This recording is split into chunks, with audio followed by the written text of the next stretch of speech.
Hello student.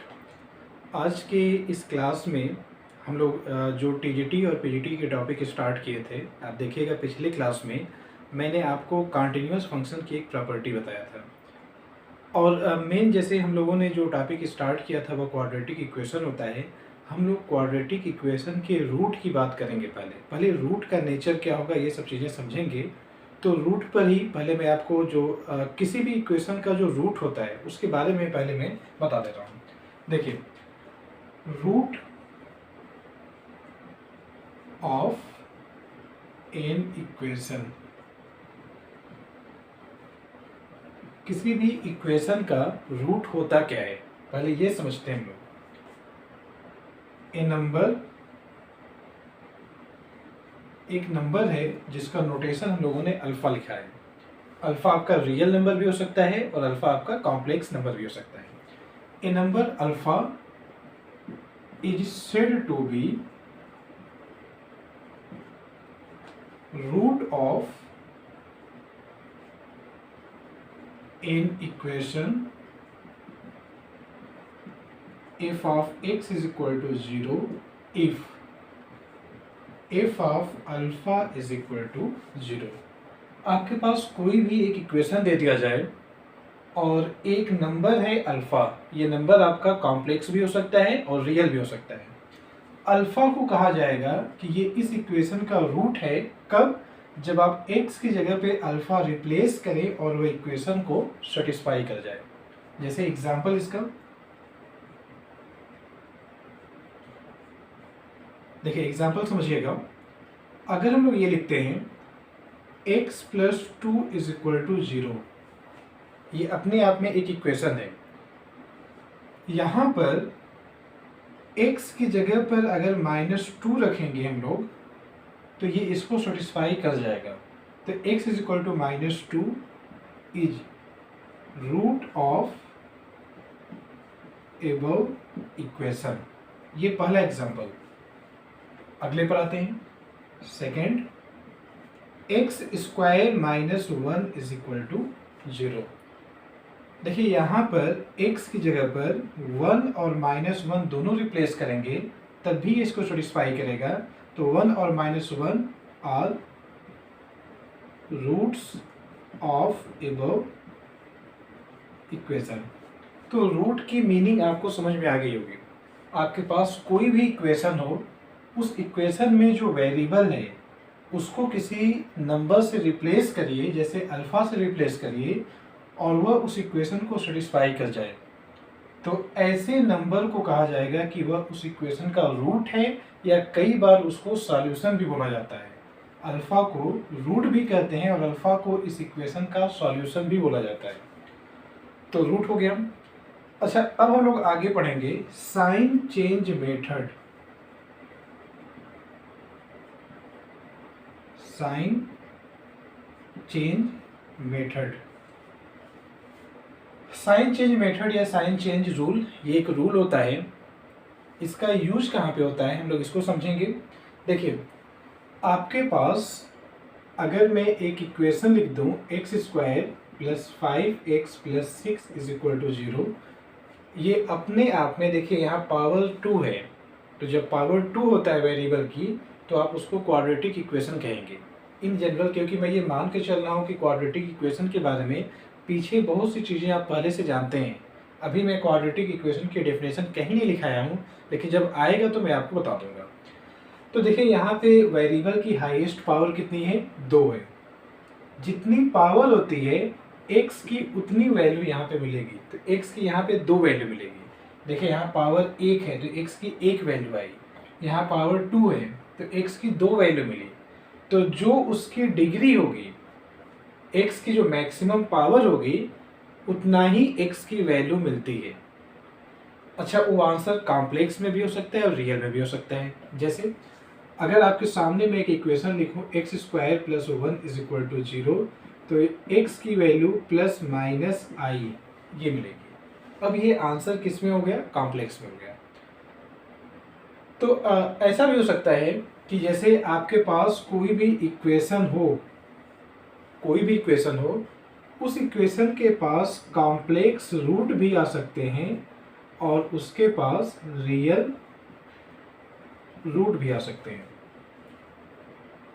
तो हम लोग जो मेन इस पे बातें करेंगे, क्योंकि आपको जो एग्जाम में सवाल पूछे जाते हैं वह इस पे पूछे जाते हैं, रियल रूट पर। कि अगर मान लीजिए कि आपके सामने एक इक्वेशन लिखा गया है जिसमें x की पावर 7 है मैक्सिमम और इक्वल टू 0, यानी डिग्री 7 का है कोई इक्वेशन, तो अब इसके पास कॉम्प्लेक्स रूट भी हो सकते हैं और रियल रूट भी हो सकते हैं। तो अगर आपसे ये कह दिया जाए कि आप ये बताइए कि नंबर ऑफ रियल रूट ये क्या होंगे, तो एक चीज़ ये जानिएगा कि हमारे पास क्वाड्रेटिक इक्वेशन को सॉल्व करने का फार्मूला होता है। कोई भी क्वाड्रेटिक इक्वेशन दिया जाए आप हमेशा उसको फैक्टराइज करके x का आंसर निकाल सकते हैं, लेकिन जैसे ही पावर 3, 4, 5, 6 ये हो जाएगा तो वह सॉल्व करने का एग्जैक्ट कोई मेथड नहीं होता है। हम लोग एक या दो रूट गेस करके निकालते हैं और उसका यूज करके फिर बाकी रूट्स हम लोग निकाल लेते हैं। और आप खुद सोचिए कि अगर आपके पास डिग्री 7 का कोई इक्वेशन दे दिया जाए और उसका रूट पूछा जाए तो x की टोटल 7 वैल्यू होगी, वो निकालने में कितना टाइम लगेगा। तो पहले आप 7 रूट निकालिए, फिर चेक करिए कि उसमें से कौन से रूट्स रियल हैं और कौन से कॉम्प्लेक्स हैं, तो इसमें बहुत टाइम लगेगा। तो बिना हम लोग रूट निकाले, एक्चुअल में हम लोग उस इक्वेशन का रूट नहीं निकालेंगे, लेकिन हम लोग ये बता सकते हैं कि इक्वेशन के पास मैक्सिमम कितने रूट हो सकते हैं, मैक्सिमम कितने रियल रूट हो सकते हैं, क्योंकि रियल रूट से ही आपके एग्जाम में पूछा जाता है। तो उसका तरीका आप समझिएगा। देखिए साइन चेंज मेथड कहता क्या है। साइन चेंज मेथड ये कहता है कि आपके पास कोई इक्वेशन दे दिया जाए, जैसे ax² या पावर 5 प्लस bx की पावर 4 प्लस cx की पावर 3 प्लस 4x की प्लस dx की power 2 plus ex plus f is equal to 0। इस फॉर्मेट से कोई इक्वेशन है। देखिए समझिएगा इसको, साइन चेंज आपको काउंट करना होगा कि यहाँ से जैसे ये एक टर्म हुआ, ये अगला टर्म हुआ, ये थर्ड टर्म, फोर्थ टर्म, तो जैसे जैसे आप आगे जाएंगे साइन में क्या चेंजिंग हो रही है, साइन कितनी बार चेंज हो रहा है, जितनी बार साइन चेंज होगा उतना मैक्सिमम पॉजिटिव रियल रूट्स हो सकते हैं। तो देखिए रूल होता क्या है, मैं रूल लिखकर और फिर उसका एग्जाम्पल देकर आपको बताऊंगा तो क्लियर हो जाएगा।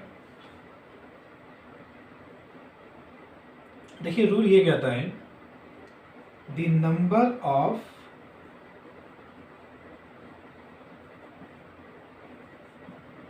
Maximum positive real roots of f of x is equal to 0। एक कोई इक्वेशन है, इस इक्वेशन का मैक्सिमम, देखिए ध्यान रखिएगा, इस रूल से आप एग्जैक्ट कितने रूट होंगे वह नहीं पता चलता, लेकिन मैक्सिमम कितने पॉजिटिव रियल रूट्स हो सकते हैं ये मालूम हो जाएगा। तो क्या है, the number of maximum positive real roots of f of x is equal to 0 is equal to change in sign in the expression f of x।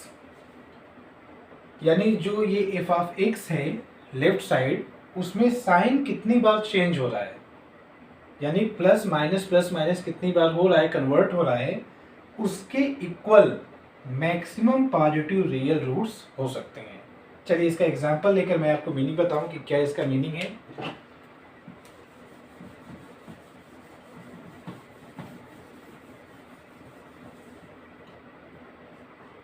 आपके सामने मैंने एक इक्वेशन लिखा है 2x की पावर 5 माइनस 7x की power 4 plus 3x cube plus 7x square plus 9x minus 5 is equal to 0। Degree 5 का एक इक्वेशन मैंने लिख दिया है। अब आप चेक करिए कि साइन कितनी बार चेंज हो रहा है। देखिए पहला टर्म आपका प्लस है, तो यहाँ से यहाँ तक जाने पर एक बार साइन चेंज हो चुका है। फिर यहाँ से अगले टर्न पे जाइए, थर्ड पर देखिए एक बार फिर साइन चेंज हुआ, 2 बार चेंज हो चुका है। यहाँ से यहाँ जाइए, साइन चेंज नहीं हुआ है, देखिए यहाँ भी प्लस था, प्लस यहाँ भी है। ऐसे यहाँ से यहाँ तक जाएंगे, देखिए अब भी कोई साइन चेंज नहीं हुआ है, प्लस यहाँ भी है, प्लस यहाँ भी है। लेकिन इसके जैसे ही आप आगे बढ़ेंगे, अब प्लस और माइनस, फिर एक बार साइन चेंज हो गया। तो अब यहीं से आप तुरंत ये लिखेंगे, then maximum number of positive real roots is equal to 3।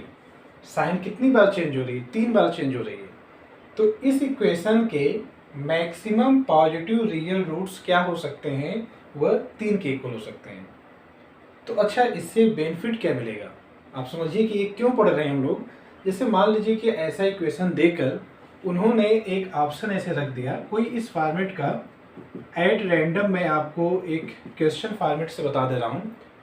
इन्होंने ये कर दिया कि इसके पास टोटल पॉजिटिव रूट्स 4 हैं एक ऑप्शन में। एक में इन्होंने कर दिया कि टोटल 3 है, एक में कह दिया गया है कि 5 है, और एक में ये कहा गया है कि टोटल जो पॉजिटिव रूट्स हैं सपोज वह 2 हैं। तो आप इसका यूज करके आप ऑप्शन को डिस्कार्ड कर सकते हैं। मैक्सिमम कितने रियल रूट्स हो सकते हैं पॉजिटिव? 3। तो यानी आपका फर्स्ट ऑप्शन नहीं हो सकता और थर्ड ऑप्शन नहीं हो सकता। मैक्सिमम 3 होंगे, यानी 3 भी हो सकते हैं और 3 से कम भी हो सकते हैं। तो आंसर ये भी हो सकता है और आंसर ये भी हो सकता है। तो ये 2 आंसर होंगे। अब हम लोग क्या करेंगे, क्योंकि अभी जो रूल्स मैंने यहाँ पे बताए हैं, इसको आगे अभी इसमें कुछ रिजल्ट और भी हैं, तो उससे आप ये गेस कर सकते हैं। जैसे देखिए, अगर आपको ये रूल मालूम है, अगर नहीं मालूम होता तो आपको 4 ऑप्शन में सोचना होता। अब मालूम होने से क्या है कि 2 ऑप्शन हट चुका है, अब या तो बी होगा या तो डी होगा। तो अब 50% आपके पास चॉइस है, या तो ये सही होगा या तो ये सही होगा, तो आप उसको टिक कर सकते हैं। तो ये इससे बेनिफिट हुआ। लेकिन अभी इसमें एक नोट मैं आपको बताऊंगा, आप इसका भी यूज कर सकते हैं, इसका भी यूज कर सकते हैं। ये नोट है क्या, पहले मैं इसको लिख के बता देता हूँ। द नंबर ऑफ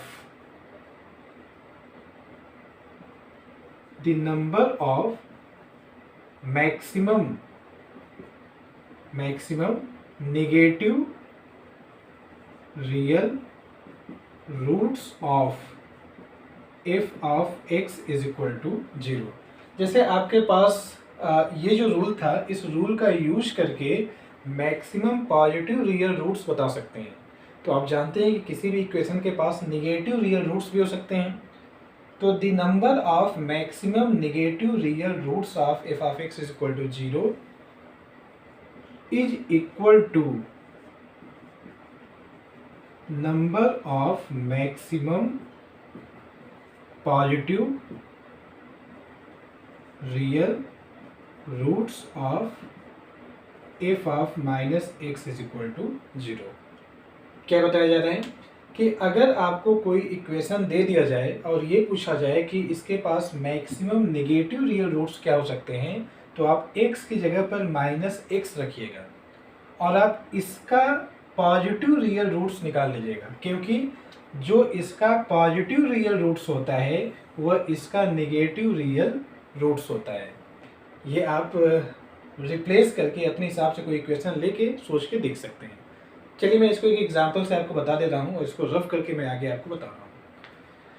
देखिए, वही जो इक्वेशन मैंने लिखा था, इसमें हम लोगों ने उस रूल का यूज करके ये तो पता कर लिया कि मैक्सिमम पॉजिटिव रियल रूट्स ये कितने हो सकते हैं? 3 हो सकते हैं। अब अगला आपको ये करना रहेगा, देखिए जो भी इक्वेशन दिया होगा उस इक्वेशन में x की जगह माइनस x आप रिप्लेस करिए। जैसे आप देखिए f ऑफ x आपके सामने ये है 2x की पावर 5 माइनस 7x की पावर 4 प्लस 3x की power 3 plus 7x square plus 9x minus 5। ये एफ ऑफ एक्स है। अब आप क्या करिए कि इस एक्स की जगह माइनस एक्स आप रिप्लेस करिए। तो माइनस एक्स रिप्लेस करने पर क्या मिलेगा, देखिए जहाँ पावर ऑड होगी वहाँ पे माइनस आपका बाहर आएगा, तो इसका आंसर होगा -2x की पावर 5, ये 7x की power 4, -3x cube plus 7x square -9x -5। अब आप देखिए कि साइन कितनी बार चेंज हो रहा है, यहाँ से यहाँ तक कोई साइन चेंज नहीं हुआ, तो यहाँ से यहाँ तक चेक करिए, यहाँ भी कोई साइन चेंज नहीं हुआ। ऐसे यहाँ से यहाँ आएंगे, अब एक साइन चेंज हो चुका है, माइनस से प्लस बन गया। फिर ऐसे यहाँ से इस पर जाएंगे, एक साइन फिर चेंज हुआ है, और लास्ट में ऐसे यहाँ चेक करेंगे तो यहाँ कोई साइन चेंज नहीं हुआ है। तो हम लोग ये कर सकते हैं, maximum positive real roots of f of minus x is equal to 2। जो एफ ऑफ माइनस एक्स करके लिखा गया था, जब आप इसका मैक्सिमम पॉजिटिव रियल रूट्स निकालेंगे तो साइन 2 बार चेंज हो रहा है तो 2 आ सकता है, और एफ ऑफ माइनस एक्स के जो पॉजिटिव रियल रूट्स होते हैं वह एफ ऑफ एक्स के नेगेटिव रियल रूट्स होते हैं। तो क्या हम लोग लिखेंगे, this imply maximum negative real roots of f of x is equal to 2। तो एफ ऑफ एक्स जो लिखा गया था, इसके मैक्सिमम नेगेटिव रियल रूट्स क्या हो सकते हैं, वह 2 हो सकते हैं, या तो 2 होंगे, या तो 1 होंगे, या तो 1 भी नहीं होंगे। अच्छा, जब यहाँ तक चीज़ें क्लियर हो गई, इसी पर अगर हम लोगों ने एक ऑप्शन लिखा होता, जैसे ये क्वेश्चन देकर, ऐसा कोई क्वेश्चन देकर ऐसा ऑप्शन रख दिया जाए कि एक ऑप्शन में कहा जाए कि इसके पास टोटल 3 नेगेटिव रियल रूट्स हैं, अगले में बोल दिया जाए कि इसके पास टोटल 4 पॉजिटिव रियल रूट्स हैं, फिर क्या दिया जाए कि इस इक्वेशन के पास टोटल 5 पॉजिटिव रियल रूट हैं, और एक डी ऑप्शन कुछ दिया होगा। तो अब देखिए होगा क्या, आप इसका रूट निकालिए मत, बस साइन चेक कर लीजिए। साइन देखिए चेक करने पर मैक्सिमम पॉजिटिव कितने आए थे, 3, तो यानी ये 2 ऑप्शन नहीं हो सकते, और मैक्सिमम नेगेटिव रियल रूट्स कितने आए थे, 2, तो 3 नहीं हो सकते, यानी ये भी ऑप्शन नहीं हो सकता। तो बचेगा कौन सा ऑप्शन, ये। तो हम लोग रिजल्ट पढ़ते क्यों हैं, रिजल्ट हम लोग इसलिए पढ़ते हैं ताकि हमारा जो वर्क है उसको हमेशा वो रिड्यूस कर दे, टाइम कम से कम लगे। और आप ध्यान रखिएगा, जो जिस एग्ज़ाम की आप तैयारी करने जा रहे हैं टीजीटी पीईटी में, इसमें पूरा रोल टाइम का होता है, टाइम मैनेजमेंट। चीज़ें तो सबको आती है, ये जो चीज़ें मैं बता रहा हूँ, कई लोग आप लोगों में से ये पहले से जान भी रहे होंगे, या क्वेश्चन को सॉल्व कर सकते हैं एग्ज़ाम में, लेकिन वहाँ पर जो कम टाइम में मैक्सिमम क्वेश्चन सॉल्व कर लेता है उसी का सिलेक्शन होता है। तो आपको अपने टाइम को मिनिमाइज करना है, इसलिए कॉन्सेप्ट पढ़ने के बाद फिर आपको समझना रहेगा कि आप कितने स्पीड से उस चीज़ को रिप्लेस कर सकते हैं जो आपका वर्क था। अच्छा, जब ये सब चीज़ें हो गई तो एक नोट मैं आपको इसी में बता दे रहा हूँ जिसका यूज हम लोग करेंगे। ये एक इम्पॉर्टेंट रिजल्ट है क्योंकि अक्सर ये नेट के एग्ज़ाम में भी इसका यूज होता है। तो ये होता क्या है, पहले मैं इसको बता दे रहा हूँ कि क्या होता है। Any equation of odd degree must have at least one real root। Net के एग्जाम में डायरेक्ट यहाँ से क्वेश्चन पूछा गया है, और एक साल नहीं कई साल पूछा गया है। कोई भी ऐसा इक्वेशन जिसकी डिग्री ऑड हो, जैसे डिग्री 1 का हुआ, डिग्री 3 का हुआ, डिग्री 5 का हुआ, 7 का हुआ, तो उसके पास कम से कम एक रियल रूट हमेशा होगा। अच्छा, इसका रीजन क्या है कि कोई भी इक्वेशन अगर दिया जाता है, अगर उस इक्वेशन का कॉम्प्लेक्स रूट आता है तो कॉम्प्लेक्स रूट हमेशा पेयर में आता है। जैसे अगर एक रूट अल्फ़ा प्लस आई बीटा हुआ इसका, तो इसका एक रूट और होगा अल्फ़ा माइनस आई बीटा। हमेशा वो पेयर में आएगा, जब भी आएंगे तो एक साथ दो आएंगे। तो अब सोचिए कि अगर मान लीजिए कि डिग्री एक है इस इक्वेशन की, तो कॉम्प्लेक्स रूट तो इसके पास नहीं होंगे।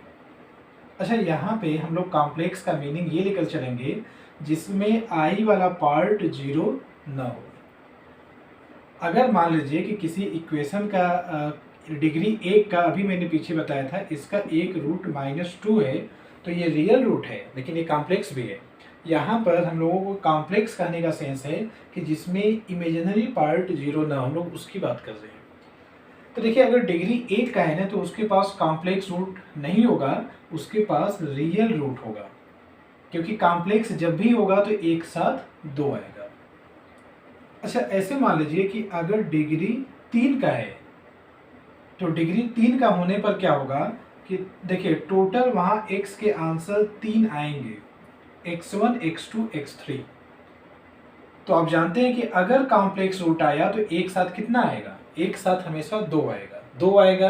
तो आप इसे देखिए कि यहाँ से दो अगर आपका कॉम्प्लेक्स रूट हुआ तो एक आपका रियल होगा।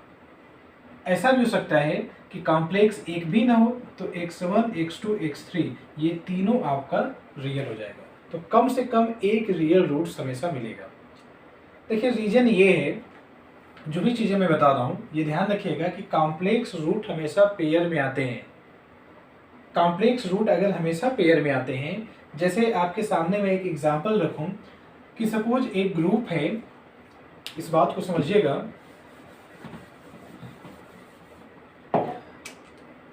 एक कोई टेबल है और उसके चारों तरफ हम लोगों ने ऐसे चेयर को अरेंज किया है, चारों तरफ ऐसे कुर्सी रखी गई है ऐसे करके, और इसकी नंबरिंग कितनी है, ये ऑड है, नंबरिंग कितनी है, ऑड है। और एक रूल बना दिया जाए, एक रूल ऐसा बनाया जा रहा है कि एक साथ दो का ग्रुप होगा तो वही बैठेंगे। रूल क्या बना दिया जा रहा है, एक साथ दो को बैठना है, जैसे एक यहाँ बैठा तो एक उसके बगल में बैठे। तो आप खुद समझ सकते हैं कि जब एक साथ दो को बैठना है तो दो दो का पेयर बनाते जाएंगे, और अगर ये नंबर ऑफ सीट ये ऑड है तो एक हमेशा वहाँ बच जाएगा, कम से कम एक बचेगा। ऐसा भी हो सकता है कि जैसे मान लीजिए टोटल 7 चेयर है वहाँ पर, तो दो का ग्रुप एक जगह बैठा, फिर अगला दो का ग्रुप एक जगह बैठा और 3 चेयर खाली रह गई, तो वहाँ पे 3 भी मिल सकता है। या तो ऐसा हो सकता है कि फिर दो और एक ग्रुप आके ऐसे बैठा, लेकिन अब बची सीट एक, तो वहाँ दो लोग नहीं बैठ पाएंगे, तो यानी एक आपका वहाँ पे बच जाएगा। ऐसा ही कुछ यहाँ भी होता है, क्योंकि जब किसी इक्वेशन की डिग्री ऑड होगी तो टोटल x की कितनी वैल्यू होगी, ऑड वैल्यू मिलेगी। और अगर कॉम्प्लेक्स रूट आता है तो वह पेयर में आता है, दो दो के पेयर में आता है, क्योंकि जब प्लस आएगा तो उसका कॉम्प्लेक्स कॉन्जुगेट भी आता है। तो होगा क्या कि कम से कम एक रूट आपका बचेगा जो रियल होगा। तो ये जो चीज़ें मैंने आपको बताया है, ये कुछ इन्फॉर्मेशन थी, इसका यूज करके कई बार हम लोग करते क्या हैं कि इक्वेशन का रूट बिना निकाले उसकी नंबरिंग देख सकते हैं, या एटलीस्ट ये कर सकते हैं कि आपके सामने अगर 4 ऑप्शन है तो उसमें से 2 या कभी कभी 3 ऑप्शन डिस्कार्ड हो जाता है, तो बिना सॉल्व किए आपका आंसर मिल जाता है।